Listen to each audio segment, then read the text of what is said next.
नमस्कार। आज हम फिर उपस्थित हैं आपके समक्ष एक नई कहानी के साथ। एक महाभारत की बिल्कुल एक नई कहानी आपको बताते हैं।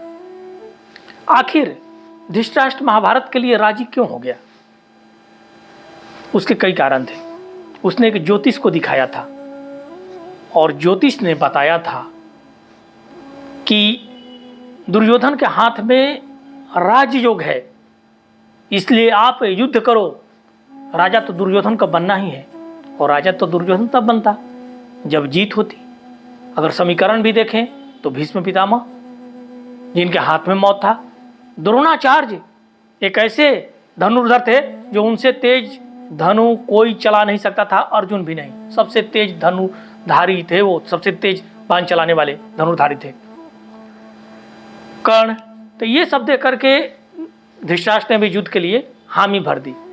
लेकिन जैसे जैसे महाभारत बीतता गया, जब भीष्म पितामह की मौत हो जाती है, तब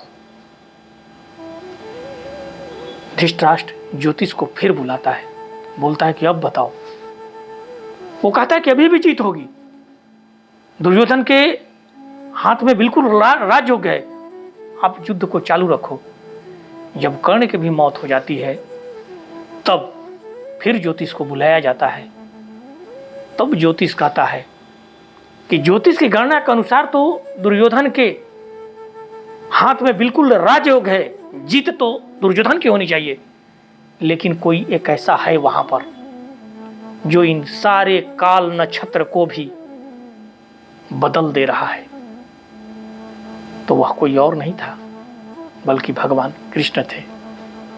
कहानी का निष्कर्ष यह है कि आप पर कितना भी विपत्ति आए, लेकिन जब भगवान चाह देंगे, प्रभु की कृपा हो जाएगी, तो सारे दोष ग्रह नक्षत्र सब बदल जाते हैं।